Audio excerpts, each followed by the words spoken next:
Bem-vindo a todos que nos assistem aqui, junto ao canal da Mansão, nesse curso que é o estudo da série psicológica. Estamos estudando o livro Jesus e a Atualidade, e hoje estamos com a Cláudia Semeghini e Daniel Campos Cavalcante para trabalhar o capítulo 3, Jesus e a Humanidade, e o capítulo 4, Jesus e Amor.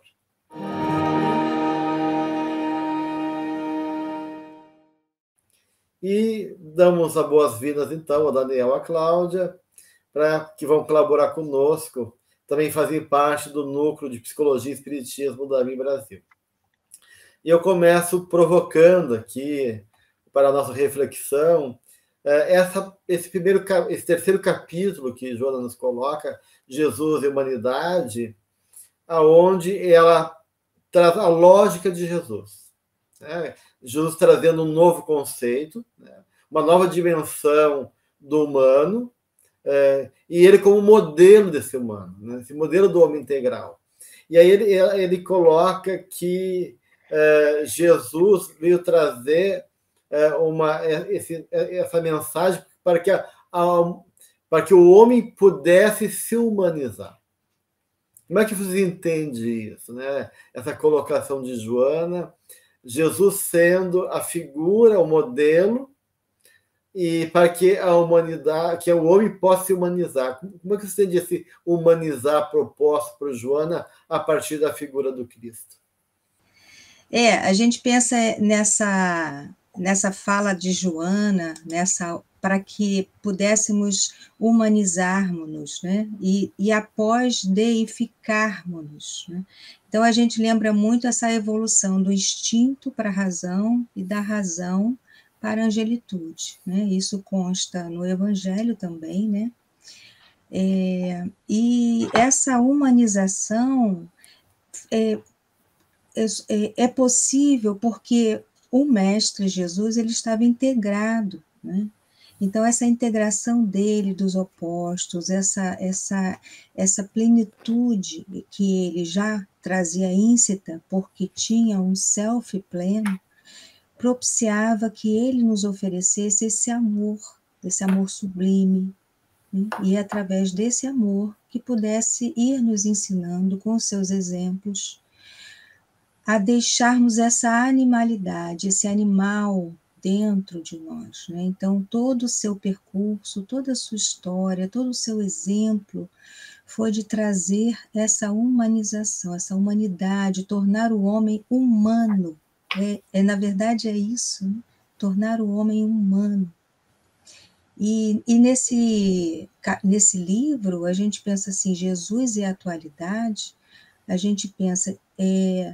Joana podia ter nos dado o título de Jesus e a atualidade, mas não foi assim.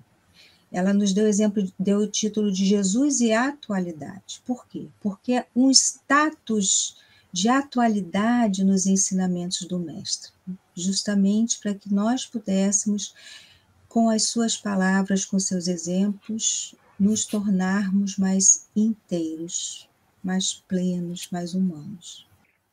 Olá a todos, é uma grande alegria estar aqui com vocês, trazendo os ensinamentos de Joana através desse grupo tão nobre. Diante da provocação do Gelson, né, que ele apresenta para nós, essa característica, né, que nos marca, que nós podemos entender como um campo estudado em diversas ciências, né, esse conceito humanidade, a gente o compreende principalmente o que vai caracterizar o surgimento da razão, o que a criatura humana faz, esse trânsito da sua animalidade, no seu processo evolutivo, caracterizando um quadro de humanidade no sentido com o surgimento da razão, e um outro aspecto que surge já abrangendo bastante a proposta de Jesus, é a questão dos afetos, do refino dos afetos, da afetividade. Quando ele apresenta a questão da compaixão, da solidariedade, da caridade, é nesse sentido que ele veio a conduzir o homem, puxar a humanidade no sentido para o refino dessa afetividade, na direção desse campo de humanidade, né? Então, a humanidade como o desenvolvimento da razão, a criatura humana ao longo dos séculos é uma criatura inconsciente da própria realidade espiritual, ela é invadida por suas imagens inconscientes, o que de alguma forma deixa o homem mergulhado numa série de fantasias, e as experiências religiosas são afetadas por esse processo.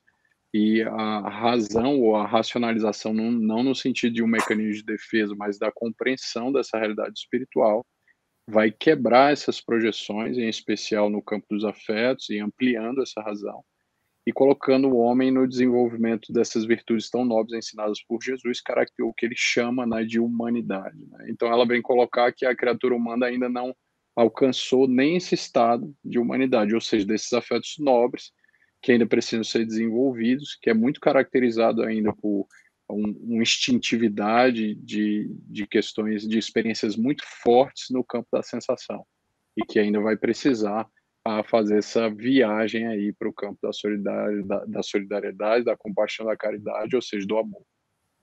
É interessante que Joana, em vários momentos, ela vai falar de ser homem reativo, né? Que não reflete, que não elabora, que vive nessa instintividade a partir da violência, da prepotência, do controle, de uma ânsia, né, de autoafirmação ainda primária. E quando Jesus traz essa proposta de uma humanidade, ele está trazendo, então, esse movimento de esses valores que não são os valores das referências animais, instintivas, mas valores espirituais, onde entra a simplicidade, a humildade, né? onde essa força, a ideia de força, muda o seu eixo, não a força externa, não a força do ego, mas a força da capacidade, da resignação, da paciência, das conquistas espirituais a partir de um trabalho consigo mesmo.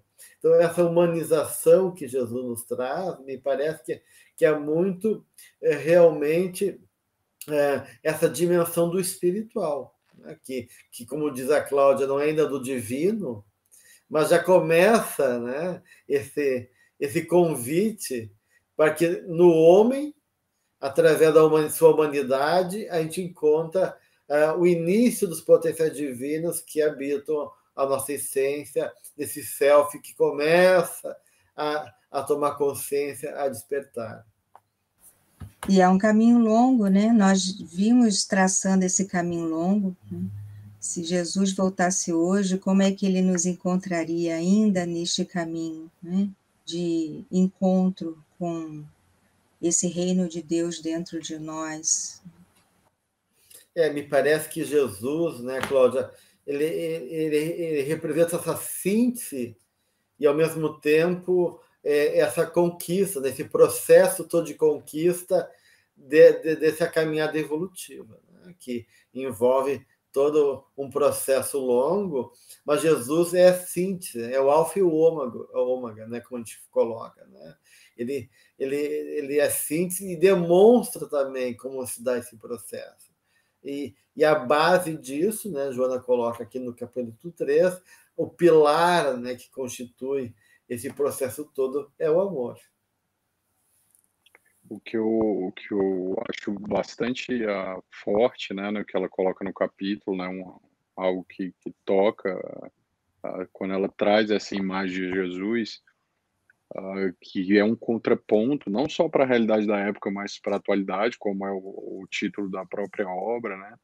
Que ela fala que Jesus não teoriza, né? Ele não traz sistemas.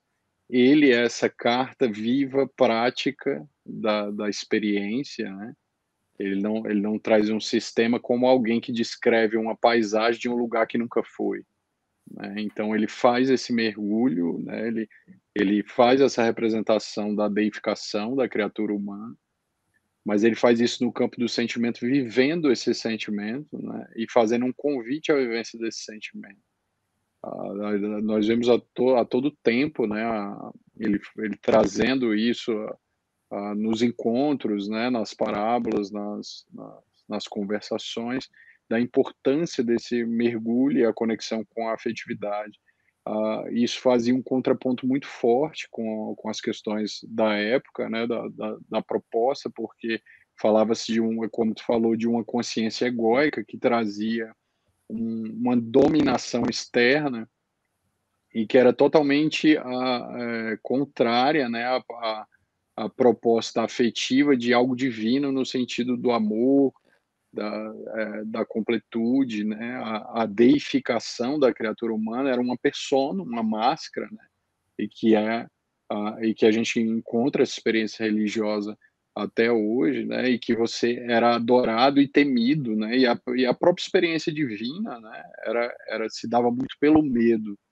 Então, quando Jesus apresenta esse lugar afetivo, ele fala dessa conexão dele com Deus, com a afetividade, falando de um Deus de amor, dando prevalência para a vítima, né? Não no sentido de um vitimismo sádico ou de um sentimentalismo, mas de uma caridade, anunciando até um sentido profundo à dor quando ele fala das bem-aventuranças, daquele que sofre, né? Ele dá um sentido à dor nesse momento, né? Essa vivência prática de Jesus da afetividade, não só do próprio domínio das leis da natureza, com a multiplicação dos pães, toda aquela fenomenologia que ocorria atrás dele, mostra esse potencial divino através dessa vivência que é muito longe de uma teoria, né? É uma teoria vazia. E quando Joana coloca naquilo que a Cláudia colocou, né, da saída do ser instintivo para a razão, para depois chegar à angelitude, e que todo o seu ministério foi um ministério de amor feito em favor da humanização, né, que essa humanização é ir desprendendo esses traços primitivos, e onde o amor constitui a base. Ele, então, oferece a ideia de reino, Joana coloca, né? Um reino que se apresenta.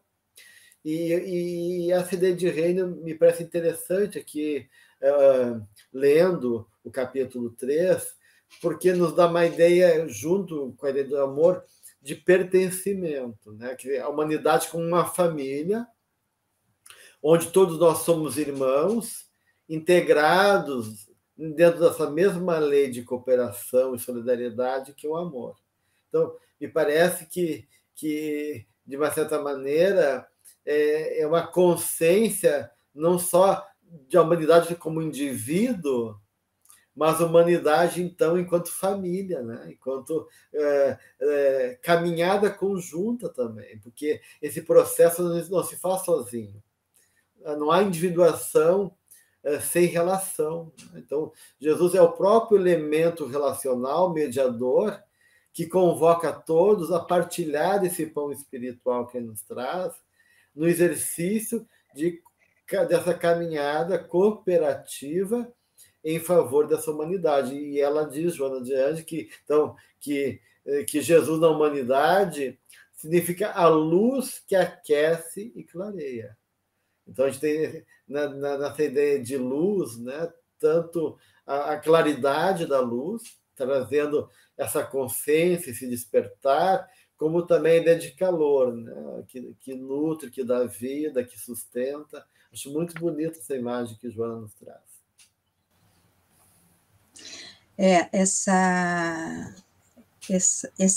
O Pai, como ele apresenta o nosso Pai, né? Ele chama Abba, né? Quando ele apresenta a oração do Pai Nosso. Então, ele aproxima esse Pai a nós, né? Um Pai paternal, um pai amoroso, bastante generoso, justo, bastante diferenciado daquele Pai de antes apresentado por Moisés, né? Que era necessário também. E o próprio João Batista, ele também trazia uma coisa mais severa, né? Lógico, porque ele era um profeta também, ele trazia a apresentação desse Pai, desse Deus, mas ele trazia algo mais severo, e Jesus vem e apresenta para nós um pai amoroso, um pai próximo, né? Um pai que nos alimenta, como você falou, Gelson, um pai que nos nutre, né? E essa é a educação, é isso que o mestre nos ensina, né? A nos aproximarmos desse pai amoroso, justo, nos nutrirmos da luz, né? E cada vez mais encontrarmos essa luz dentro de nós, esse reino de Deus dentro de nós. Então, ele tira o reino de fora, que naquela época, né, se trabalhava assim, se acreditava, né, nos doutores da lei, no poder, enfim, e ele tira o reino de fora e traz o reino para dentro de cada um de nós. Então, cada um de nós é capaz de ter, de tocar-se e sentir-se tocado por essa luz, essa nutrição divina do nosso Pai. E isso é que é muito bonito, né? Essa desterritorialização do reino de Deus, trazendo ele de fora para dentro de nós. E uma psicografia uma psicografia do Divaldo, né, na obra da Amélia Rodrigues, Luz do Mundo, tem uma mensagem intitulada, a última mensagem do livro, chama Da Cura Real. Eu acho que ela reflete bem isso que a Cláudia está trazendo, que é uma paralítica, né, que ela jovem ainda, adolescente, e o pai dela tinha uma certa condição financeira, e ela soube que Jesus estava na circunvizinhança, ali nas cidades próximas. O pai dela contratou alguns servos para poder arrastar ela numa maca até a presença de Jesus. E ela chega lá em madrugada para poder conversar com ele, né? Os escravos deixam ela próxima a Jesus e ela começa a desenvolver um diálogo com Jesus ali e solicita a ele, né, que a curasse. E eles, como sempre fazia, né, a pergunta: o que queres que eu te faça? Né? E ela: eu quero que tu me cures, Senhor. Sou apenas um adolescente. Eu queria muito casar, eu tenho até um namorado, né, que me promete ter uma família, mas eu não tenho, eu perdi a minha capacidade de mulher, né? Minhas pernas estão paralisadas. Jesus olha para ela, né, por um tempo, assim, em silêncio, e diz: eu vou te dar muito mais do que tu está me pedindo. Volta para casa e espera. Aí ela sai dali revoltada, né, indignada, porque as pernas ainda continuam sem movimentos, e à medida que ela foi passando, ela foi nutrindo uma certa amargura em relação a Jesus, porque Jesus não a curou. À medida que ela teve notícia, né, de que Jesus foi crucificado, ela teve até um certo prazer disso quando soube, porque ela acreditava que ele era um mentiroso. A razão da proposta que ele fazia, que ele havia curado uma série de pessoas, mas ela não curou. E ela soube da crucificação e os dias passaram. Logo depois, ela começou a encontrar pessoas que ele havia curado, mas que haviam se perturbado outra vez, né? Pessoas que retomaram a capacidade de falar, mas estavam usando a fala no desequilíbrio de outras pessoas e de si mesmo. Pessoas que recuperaram o movimento das pernas, que estavam usando aquele benefício da saúde para deteriorar a vida de outras pessoas. Então ela começa a fazer um sentido profundo, que é essa experiência do reino que ele queria dar para ela, né? Aí ela começou a compreender, a partir daquela ferida física, né, que ela tinha a paralisia, e a ferida emocional, ela começou a entender a proposta dele quando ela estava mais ou menos depois dos 40 anos ali, já ainda paralítica. Então ela disse que começou a perceber que ela não havia recuperado a saúde do corpo, mas tinha mantido a saúde moral.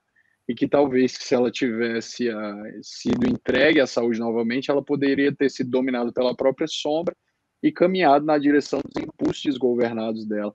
Então Jesus proporcionou para ela essa experiência do rei, não no sentido de ser uma experiência bela, de êxtase, mas ao mesmo tempo de ressignificação da dor da criatura, né? Esse reino que acontece no coração e que ele começa a transmutar essa afetividade. Eu acho uma passagem muito bonita e traz essa imagem dessa humanidade, né, desse amor que Jesus propõe para a construção da alma. É interessante, na imagem dessa figura, né, que tu nos traz, essa mulher, da importância da gente romper, né, com nossas crenças, nossos atavismos, nossas teimosias, e Joana fala da indiferença, né, que para a gente ser tocado pelo calor do Cristo, a gente tem que realmente fazer um esforço de romper o frio da nossa indiferença. Porque o convite é dele, mas a aceitação é de cada um de nós, né? Então, de uma certa maneira, a proposta de Jesus, quando ele fala dessa humanidade, né, onde ele é a figura que se identifica plenamente com Deus, quando ele diz que eu e o Pai somos um só, né? Então ele é realmente a imagem daquilo que a gente pode conquistar enquanto condição desse homem integral, né, pleno, e trazendo então esse calor e essa clareza, essa luz para todos nós, mas isso exige esse insight, né, que ela teve depois de passar o tempo, ela pôde entender e desmanchar, então, aquela ilusão, aquela crença que ela estava presa, né? E aí eu fico pensando que esse reino é para poder fazer essa integração, né? Essa integração com essa realidade, no sentido de poder compor nossas partes desajustadas, nossas partes ainda não trabalhadas, e todas serem convidadas a esse diálogo integrador em nome da sua mensagem, né? E aí eu vejo assim como a gente pode estar dissociado, não só da vida, mas também dissociado de nós mesmos, da nossa essência espiritual, né? E na medida que a gente está dissociado, e a dissociação é uma imagem de neurose, né? O Jung vai dizer que um dos entendimentos de neurose é a dissociação, é uma pessoa desconectada de si mesmo. Então, a indiferença, para mim, é uma perda de sensibilidade e conexão com a força, com a força vital da vida espiritual e aí da sua própria essência, né? E aí eu lembro também aquela ideia do diabolos, né? Que diabolos é aquele que divide, né? Então, aquilo que é diabólico é o que divide, e o simbólico é aquele que reúne. Então, Jesus veio trazer, é o símbolo da reintegração, não da divisão, né? E que cura nossas indiferenças, desperta o nosso ser para uma vida, né? Uma vida que pulsa de calor, né? Dessa luz que tem calor e que tem também a clareza, né? Que clareia o nosso caminho. Então, eu acho bem interessante esse exemplo que fecha muito com muitas coisas que ela traz aqui nesse capítulo. E esse acolhimento do mestre, né, essa unificação do mestre, né, por onde ele passou, isso se refletia na pregação dele, né, onde os endemoniados, os adoecidos, os pobres, todas as classes, principalmente aqueles mais desprovidos, não é? Os que tinham lepra, os que tinham qualquer tipo de doença, todos aqueles se acolhiam, as prostitutas, né? Aqueles que eram tidos com olhos mal vistos pela sociedade, os cobradores de impostos, quer dizer, Jesus aglutinava e agrupava todo esse povo, né? Então ele demonstrava ali o acolhimento geral, que é como você falou, né, a unificação, né? E se a gente pode pensar quantos símbolos tem naquela população, cada um apresentando uma faceta desse coletivo, né? Desse coletivo necessitado, desse coletivo ainda adoecido, né? Como todos nós que estamos nesta caminhada ainda adoecidos e precisando tanto curar essas nossas feridas internas, né? E fazer essa integração. Então, esse exemplo de unificação do mestre, por onde ele passou, né? Ele não se submetia ao jugo estranho, né? Joana utiliza o termo carregar a sua cruz, quando ela diz não se submeter-se a impositivos externos, né? Ou seja, submeter-se a si próprio, né? No seu caminho, olhar para as mazelas e tentar recompor a sua vida de espírito, não é? Então, assim, como ele nos deixa tantos exemplos nessa caminhada silenciosa, amorosa, gentil, a gente vê o retrato do mestre, né? Tão acolhedor, tão gentil, amoroso, mas firme, enérgico, né? como um irmão mais velho, né, que já consegue prescrutar muito de nós, olhava as nossas almas e sabia exatamente as nossas manipulações, né, quanto manipulamos internamente, conosco mesmo, né? E ele dizia também, vá e não peques mais. Então, a terapia dele era uma terapia recuperadora, libertadora. Libertadora por quê? Porque se a gente vai e não peca mais, a gente não se compromete mais. Então, é uma libertação, né, desse julgo conosco mesmos, né, de não repetir erros. É interessante, né, Cláudia, que eu te ouvindo falar, eu lembro no seu capítulo, essa imagem, né, quando Jesus apresenta Deus para a humanidade, né, de um Deus próximo. Né? Ele mesmo, Jesus, se apresenta muito íntimo de todo mundo, né? Na sua simplicidade, no seu acolhimento, não faz distinção, criança, idosos, doentes, seja quem for. Então, ele tem essa presença acolhedora, próxima mesmo, né? De uma intimidade, de uma relação que se faz no dia a dia, né? A pedagogia dele e a terapia dele, né? Uma terapia que se dá na relação da experiência humana, no dia a dia, através do exemplo e desse diálogo que ele faz, né? Essa conversação, onde ele desperta não só a razão, mas desperta uma sensibilidade, né? Uma dimensão do sensível para essas questões do amor que estão impregnadas e se manifestam em pequenos detalhes do dia a dia. Então, eu vejo muito essa imagem, tanto do que ele vivencia conosco, dessa imagem de Deus, que é o amor, né, como o Jonas nos coloca aqui, né, como uma forma de amor amável e conhecido, próximo das necessidades humanas, diz Jonas de Angelis.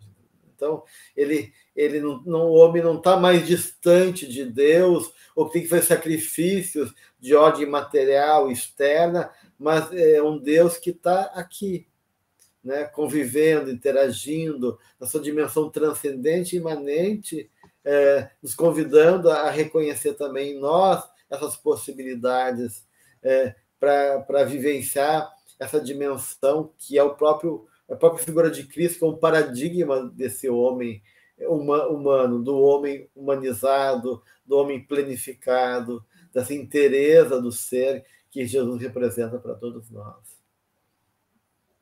Ela até coloca, né, que ele nega o mundo, né, sem maldizer o mundo. Coloca aí, acho que não me engano, um dos capítulos aí. Ele é esse homem relacional, né, que faz a mudança pela relação. Você vê no Boa Nova e nos outros livros, né, ele convida os apóstolos, eles ficam meio inseguros, aí aceitam o convite, ele abraça os apóstolos, tá ali junto, né, diante dos processos de encontro entre o grupo que vai se formando, ele está sempre presente, e através dessa relação ele vai modificando as pessoas, aqueles que se fazem abertos, né. Tem até o encontro dele logo no começo do Boa Nova, né, com um dos sacerdotes, e que mostra bem a diferença de lógica, né, dessa realidade do reino, né, que ele encontra o sacerdote, o Hanan, não sei exatamente como se pronuncia o nome dele, mas ele fica extremamente confuso, né, porque ele vê um homem só, simples, né, de roupa simples, que não tem seguidores. Ele até pergunta para ele se tu tem algum príncipe que te banca por trás, alguma coisa, porque esse teu reino ele precisa acontecer de algum modo, né. E ele fica meio confuso, e Jesus começa a tirar ele dessa lógica, né? E mais tarde é justamente ele que vai ser um dos pivôs de levar Jesus à crucificação. Ele não se fez aberto, né? Mas Jesus, de alguma forma, já impactou ele naquele diálogo, mudando a lógica proposta, né?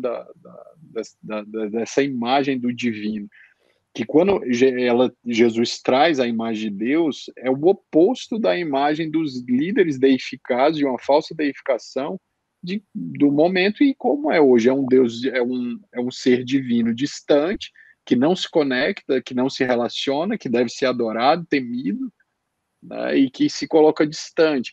Isso aparece não só na relação das imagens com o divino, né, nas religiões ancestrais e anteriores ao próprio Jesus e posteriores ao próprio Jesus, nos seus ensinamentos que ficam contaminados logo depois, mas ele apresenta um Deus próximo, um Deus que vai na dor, um Deus que acolhe. Ele mesmo fazia isso, né, através dessa conexão que ele estabelecia com os sofredores, sem condenar, sem maldizer, sem ao mesmo tempo educando, né, através de um amor com uma lucidez e uma energia, né, sereno, jovial. A Joana fala que ele traz todas essas características que gerava muito acolhimento, mas também contenção, né, aos desequilibrados nesse sentido.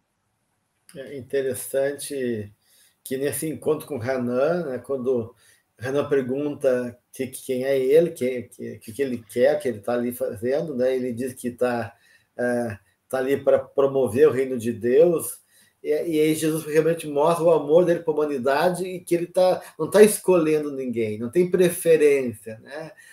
E Hanan, como tu diz, né, como é que tu vai fazer isso, né?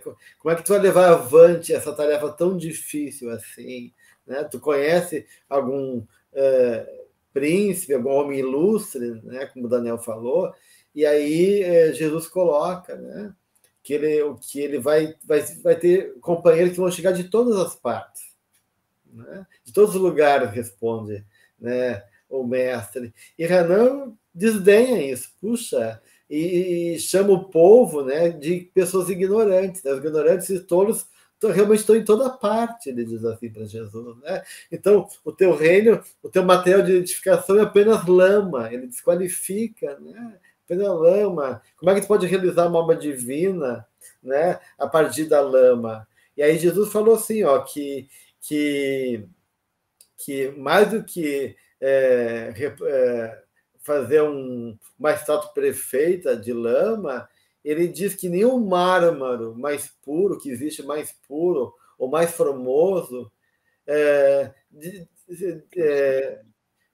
tem que ser usado, né, do sentimento, né, que seria assim, a matéria-prima não é então a ignorância, como o Hanan, mas sim o sentimento de quem está aberto a receber a palavra dele. E que o cinzel mais importante, mais superior é a boa vontade. Então, Jesus convoca aí a todos nós a realmente abrir nosso coração, não desse universo divino, né, que o Daniel está trazendo, dos poderosos, né, de todo esse jogo político e econômico, mas sim o da boa vontade e do sentimento que realmente é sincero em favor da sua mensagem. E o Hanan fica impressionado com a resposta firme e inteligente do mestre, né? E aí ele quer provocar ainda Jesus, mas tu conhece Roma, Atenas, tu já viajou, tu tem experiência, né? Tem algum código importante, né, das leis do templo, tu conhece as leis do templo, e Jesus diz, eu sei qual é a vontade do Pai, que está no céu, né? E aí mostrando realmente essa outra lógica, né, Daniel, que quebra com a lógica do mundo, para ter uma outra lógica, que é fazer a vontade do Pai, trabalhar o cinzel da boa vontade e a matéria-prima, que é o sentimento. Convidando todos a realizar esse caminho da humanidade, que não está em movimentos exteriores, né? Na persona, no jogo de interesses que a humanidade faz, naquela ideia que a gente vê no Evangelho, sepulcros caiados por fora, mas podres por dentro. Né? Então, Jesus vem realmente chegar no homem interior, nessa ideia que a Cláudia falou da subjetividade da vida interior. O homem interior que se faz a partir dos valores espirituais e não nesse jogo de aparência. E é tão interessante porque logo após esse diálogo no Boa Nova, o Humberto de Campos coloca ele começando a convidar os apóstolos. E a decisão, e é uma cena totalmente oposta, né, à cena do Hanan, porque ele chega, né, para alguns apóstolos inicialmente ali, se não me engano, Mateus, e ele começa a dialogar e fala, vocês querem ser meus apóstolos, né? Aí eles vão por uma intuição, por um sentimento. A função psicológica que eles usam para se conectar a Jesus é totalmente diferente daquele homem racional que estuda a lei, que tinha que conhecer, que tinha que ter dinheiro, que tinha que ter. Eles estavam ali num trabalho rotineiro, eles sendo, nossa, esse homem é diferente, eu vou. Aí Jesus vai e abraça eles. Uma cena totalmente oposta à cena do sacerdote, que né, numa consciência mais egóica, ele não se permitiu tocar por aqueles afetos. Então você vê que a decisão dos apóstolos é extremamente intuitiva e afetiva, né, que se deixam arrastar, vê uma coisa diferente, um magnetismo especial, aí eu vou, né, eu vou com ele, e foi. E é tão interessante porque ele não chama o sacerdote, né? Tu não quer ser meu apóstolo, né? Ele não faz esse convite, né, para ele. Ele foi nesses simples que estavam ali nos trabalhos, nos trabalhos rotineiros dele. De imediato, com essa conexão afetiva, eles aceitam o convite de Jesus. Eu acho muito interessante esse contraponto que Humberto de Campos coloca na obra. Isso Pois me bem. recorda aquela passagem da semente que é lançada, né, num terreno árido, num pedregulho, né, até que caia num solo fértil e frutifique.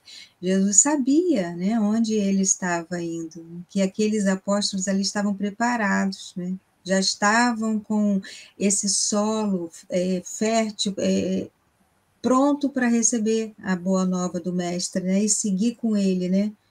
Isso é muito bonito mesmo, viu, Daniel? Quando ele vai ao encontro desses irmãos, acho que eram irmãos, né, que estavam ali pescando, E a abnegação, a entrega, né? Essa entrega total, não é imparcial, né? Uma entrega absoluta, uma confiança, que era o que ele inspirava, né? Exalava confiança, sua autoridade moral exalava confiança e a comunhão com o Pai, com o Abba, né? E essa comunhão é que fazia com que aquele que estava pronto, né, dissesse sim, né? E com isso a gente já entra no capítulo 4, Jesus e Amor, e aí essa ideia de Joana de Ângelo, né, que o homem não tem escolha a não ser o amor. Pois quando não o faz, né, a ideia da definição é que quando a gente não realmente se afasta do amor, qual é o resultado? Né? Segundo ela, o indivíduo encontra alternativa na solidão, na destruição e no desespero.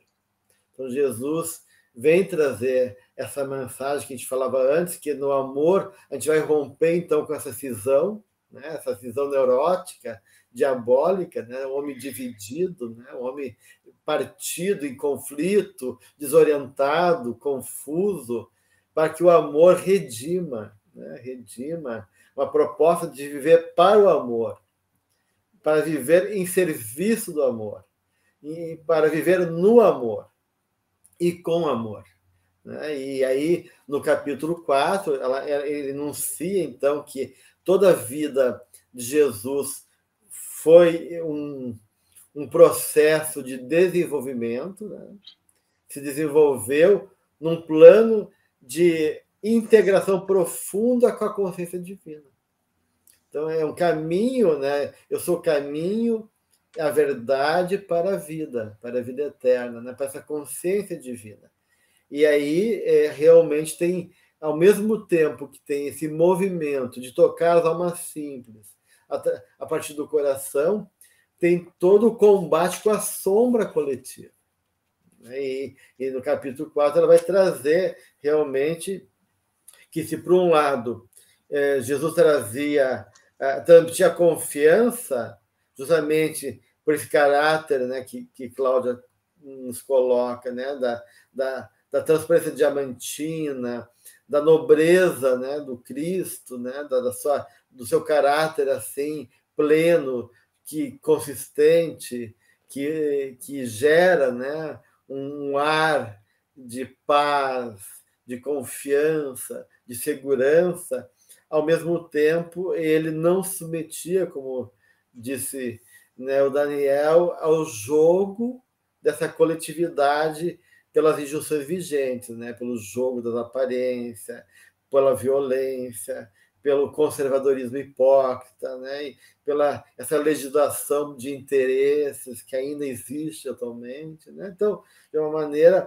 Jesus não compactou com nada disso, então, mas ele rompeu com a sombra, sendo fiel, né? Sendo fiel a esse amor. É interessante que a Joana fala de que ele é um ritmo, né? Ele tem um ritmo, é um movimento de vida que cria vida por onde passa, né? É um ritmo de conexão, não só com Deus, mas também com a humanidade, que transcende esse amor de um nível de uma consciência mais egóica para um amor sociocêntrico, né? Um amor que se amplia, transformando não só um clã, um núcleo familiar, mas a humanidade como uma grande família, como já se colocou no início, né? Então, a vida dele, nessa força viva, a presença dele, que era a presença do amor, mostrava quais eram as consequências de quem ama, né, em profundidade, né? Então, ele havia superado, superou, né, as pressões dos instintos, a animalidade, né, as adaptações, as compulsões, as tendências do organismo que nos impulsionam até hoje, que são extremamente necessárias para o nosso desenvolvimento. Você vê uma alma com domínio total das leis da natureza, no sentido de afetar a matéria, de mobilizar a matéria, né, de fazer os fenômenos ali de cura e de modificar toda a matéria em torno dele, afetando pessoas e ele mesmo, né?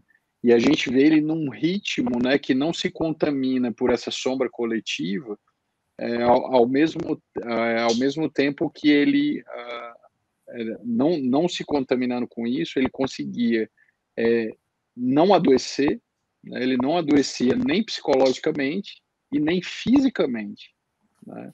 Não se vê Jesus enfermar, né? Fazer qualquer quadro de adoecimento. Então, quando ele se coloca com essa força, né, essa força viva do amor, essa presença junto a nós, ele diz: ó, se tu amar, tu vai viver nesse ambiente. Mas se tu fizer essa conexão profunda, seguir esse caminho, essa verdade que eu te apresento, tu vai experimentar esse ambiente de alma que eu estou trazendo para ti, que é esse ritmo de vida. Então, você não vê sentimentalismos, né, as projeções neuróticas nossas que normalmente nós temos, né, os desesperos em ajudar, as ânsias de choro ante o sofrimento, ele não tinha nada disso, era sempre uma firmeza constante. Ele sabia exatamente o que dizer, o que falar, a hora que ajudar e como ajudar, em uma conexão plena, como ele mesmo dizia, né?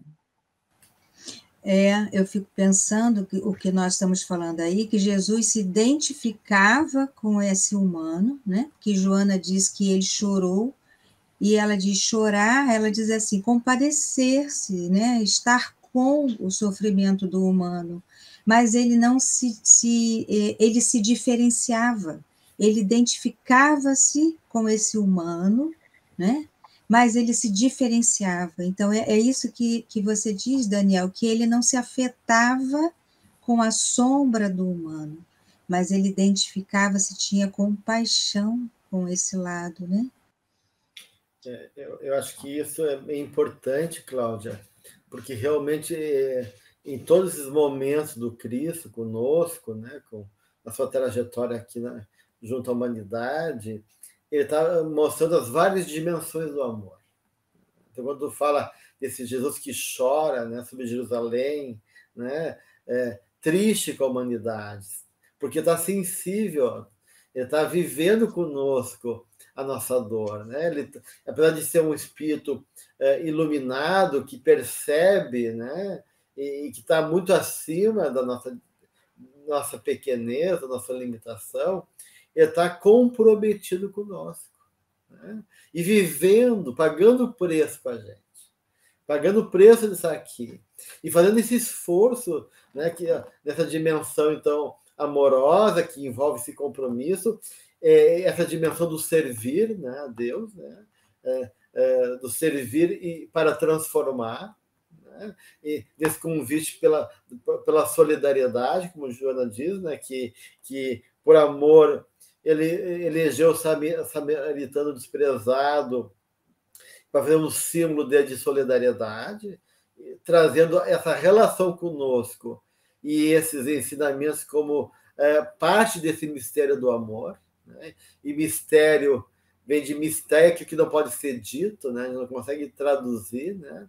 Então, o amor como uma coisa profunda que a gente ainda não compreende o significado do que significa realmente amar, é um mistério, e esse mistério é vivido, né, por Cristo e tocando cada um de nós profundamente nas fibras da nossa alma, para que a gente possa também despertar para esse amor, essas várias dimensões do amor, e realizar essa caminhada onde Jesus coloca, né, e que ele, né, é o caminho para Deus, e Joana coloca aqui o amor como solução, né, que ele elegeu o amor como solução. Então, a solução é amar. Mas quão difícil é compreender o que significa amar, né? Porque amar está ligado aos caprichos do ego, do apego. A gente diz que ama, mas ama inconscientemente pelos nossos interesses, pelas nossas necessidades, pelas nossas carências. Não? E amar é uma compreensão objetiva da realidade do que a alma precisa, do que o outro realmente precisa. É dar o que é melhor para mim e para o outro, e não o que eu quero enquanto ego, o que eu desejo enquanto meus caprichos. Então, a nossa dimensão ainda do que a gente entende e nossa compreensão do que é o amor é muito limitada, né? E Jesus vem trazer essas várias dimensões do amor muito mais ampla e profunda, que ainda a gente tem dificuldade de assimilar, né? De entender. Por isso que a Joana diz assim, arriscando-se por dilatá-lo, né? Dilatar esse amor, né? Por onde ele passou, né? Ele não ministrava só palavras, né? Através das palavras, mediante atitudes claras e francas, arriscando-se por dilatá-lo. Então, ele dilatava esse amor. E ele diz, né? Os dois ensinamentos importantes, amar a Deus sobre todas as coisas e amar o próximo como a si mesmo, né? Como a ti mesmo. E esse amor que você diz, Gelson, realmente é muito confundido, né? Porque assim, a pessoa dá ao outro aquilo que o outro solicita, mas não é o que ele precisa na evolução dele. Então, são tantas nuances desse amor, por isso que Jesus não se identifica, por isso que Jesus se diferenciava, né? Porque ele não oferecia atenção para o lado sombra, né? Ele buscava e potencializava o lado luz dentro daquele sofredor, né? Daquele que lhe acorria. E assim, Joana nos traz que, logo, quando você já falou, né, toda a sua vida, a vida de Jesus, se desenvolveu num plano de integração profunda com a consciência divina. E essa identificação plena, né? E você também falou do pertencimento, não é, Gelson? Sentir-se pertencente, filho de Deus, não é? A importância disso.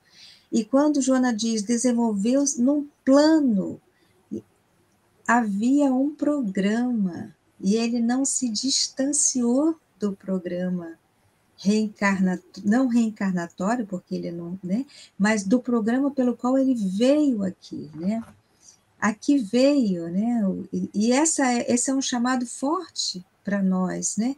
Que Joana nos relembra aqui desse plano, né?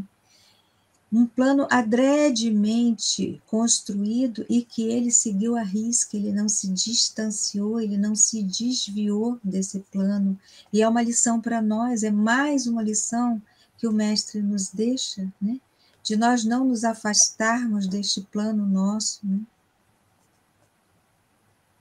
Deixando-nos beber dessa dinâmica das palavras Tudo isso me lembra essa passagem também que está aqui no capítulo 4, né? Que justamente esse plano que ele tinha, justamente é o plano do amor, o amor como um processo evolutivo. Né? E Joana vai colocar que sempre havia amor em sua trajetória, iluminando as vidas e amparando as nossas necessidades, seja no nível de consciência que cada um tinha, a nível dos corpos, das mentes e das almas de Joana de Ângeles. Quer dizer, Jesus dava o remédio certo, a mensagem certa, de acordo com o nível de consciência de cada um. Né? E aí tem essa outra questão que ela traz, que então o amor era a sua trajetória e norteava todas as dimensões da expressão de Jesus, tanto os passos, as palavras e os pensamentos. Então, essa ideia também que João nos coloca que a questão do amor não é apenas mera formalidade, né, de um comportamento exterior que se faz muitas vezes por interesses escondidos, como a gente falou, né, de um amor que parece genuíno, mas que esconde a nossa sombra, nossos interesses egoístas. Que o amor envolve não só a aparência, mas um comportamento genuíno. E para que isso aconteça, ele tem que se dar no nosso pensamento, nas nossas palavras, para depois realmente ser reconhecido, se coagular no nosso comportamento. Né? Então tem que haver essa coerência que começa no nosso mundo interno. Né? Tudo principia na mente. A mente é a base de toda a realidade. Então, se a gente não começa a trazer para a consciência, acho que é um convite aqui que Joana faz, para trazer para a nossa consciência realmente o significado do amor e reconhecer isso em cada momento da nossa vida, no exercício de olhar para nós e naquela proposta própria do Jesus de orar e vigiar, né? Tomando consciência do que nos move internamente, para que nossas palavras e ações, nossos passos, realmente reflitam esse compromisso com o amor, que é justamente o convite dele. Ela traz, né, que Jesus estagiando nesse nível de consciência cósmica, né, como tu fala, a questão dessa coerência entre amar, sentir e agir, né, o pensar reto, o sentir reto e o agir reto. Ela relata que espíritos que estagiam nesse nível de consciência superior, que é o nível de consciência de Jesus, são espíritos que não experimentam mais esses sofrimentos que nos caracterizam, espíritos que ainda estagiam no nível de inconsciência ou de sono da sua realidade espiritual. E nesse nível de experiência psicológica, o sofrimento e a dor, né, em determinados níveis, eles não se fazem mais como um impositivo do processo evolutivo, de tal maneira que o amor está integrado, interiorizado, identificado a realidade de Deus, a realidade divina. E que a dor e o sofrimento, de alguma forma, em especial a dor, né, porque o sofrimento já caracteriza uma outra discussão filosófica em torno disso, mas a dor para esses espíritos é uma eleição, né? Ou seja, que aí a gente entra na questão do sacrifício. Jesus escolheu, né, dar a si mesmo, dar a própria estrutura como um exemplo de amor. Então, ele elege ter essa experiência de conviver com essa sombra intensa conosco, justamente tendo essa coerência que o Gelson traz, né? Que ele precisou mostrar a vivência dessas virtudes para nós, através dessa escolha que ele fez de trazer a mensagem do seu evangelho. E é impressionante, né, a capacidade de amor de Jesus numa cena da crucificação, que ao lado dele está o bandoleiro, né, que está ali crucificado junto com ele, né, aos pés da cruz está Maria, mãe dele, e Tamar, a mãe de Dimas, que era o bandoleiro, né. Junto de Maria estava João, aos pés da cruz, todos eles chorando ali, e ele na cruz vai consolar aqueles que estão ali nos pés. Ele sofrendo na cruz, né, Falo, por que choras, minha mãe? Não chora, a tua família agora é essa família que está contigo. Tu não tem mais que chorar, né? Agora eu tô com meu pai, né? Aí Tamar fala, quem é esse, né? Que a Maria pergunta para Tamar, quem é esse menino, né? Que está do lado do meu filho? Ela falou, não, é meu filho, né? Meu filho que tinha uma vida dissoluta. Então, aí Maria consola ela também e diz, ó, se meu filho disse ao teu filho que te concederia um pedaço do paraíso, então crê, porque meu filho é o filho de Deus.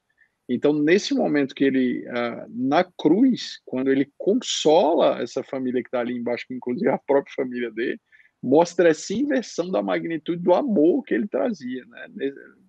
Na dor física, a dor psicológica, ele ainda conseguindo consolar o desespero, né, dos encarnados que estavam ali aos seus pés.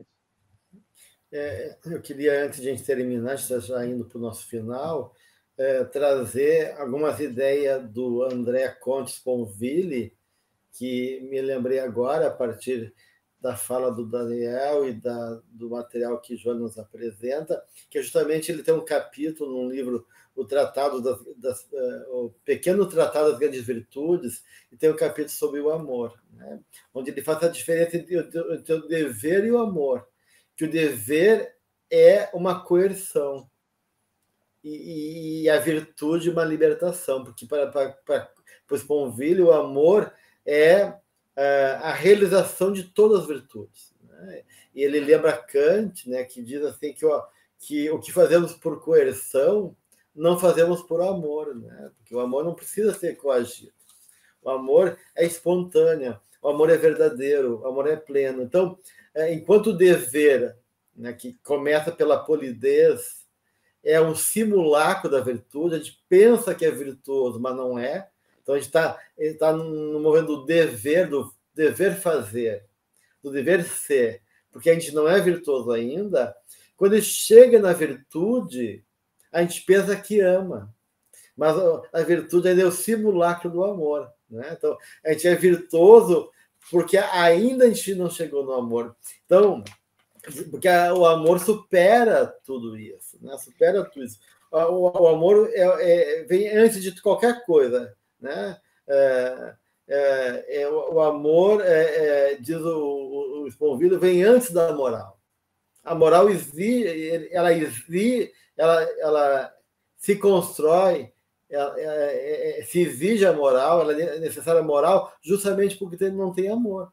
Porque se tivesse amor, não precisaria da moral, né? Então, a virtude é esse exercício ainda para chegar no amor. Quando chegar no amor, não precisa ser virtuoso, né? No sentido de um exercício da virtude, porque a gente já conquistou esse lugar, né? E aí o amor é realmente a integração, a expressão máxima do que seja a virtude. E ela integra todas as virtudes dentro dele, então. Então, acho bem interessante isso e de uma maneira, né, a gente está nesse exercício ainda de lembrar, pelo dever, né, e pela virtude, que a gente precisa amar, né? Então, eu tenho que ser bom, eu tenho que ser justo, eu tenho que ser honesto, eu tenho que ser caridoso.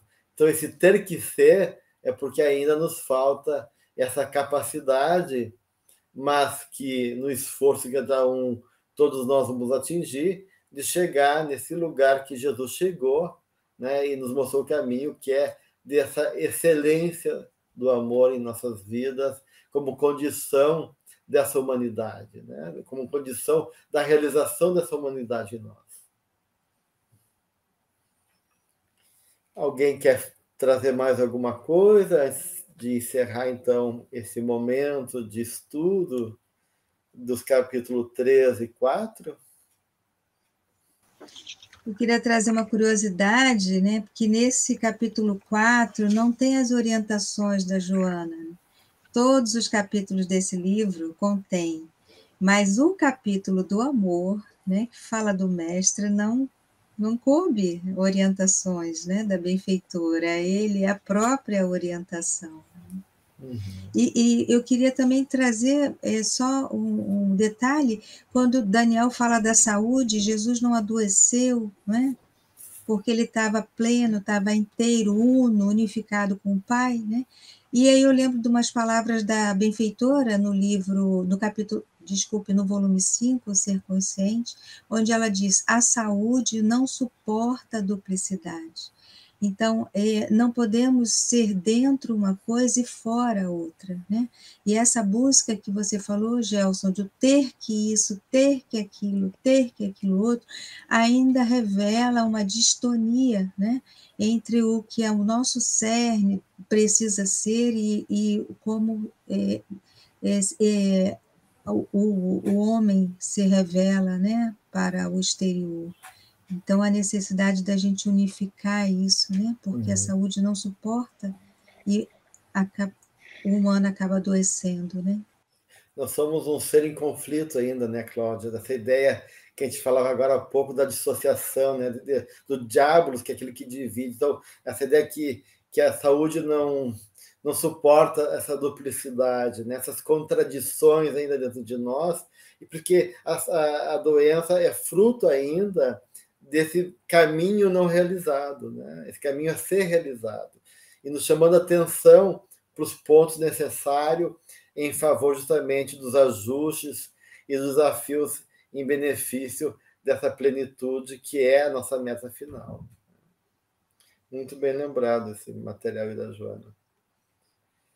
Muito bem, então a gente agradece a Cláudia e o Daniel, e semana que vem continuamos nosso estudo, mais 2 capítulos, capítulo 5 e 6, convidando a todos a participar desse estudo da série psicológica, que vocês possam também ir lá lendo, estudando, e a cada 3 encontros teremos um momento para poder responder perguntas do público. Então, é importante também que, de uma maneira, nesse diálogo com Joana e entre nós, possamos trazer questões que possam surgir para a gente continuar debatendo em cima desse material primoroso que ela nos oferece. Um grande abraço a todos, até a próxima, então.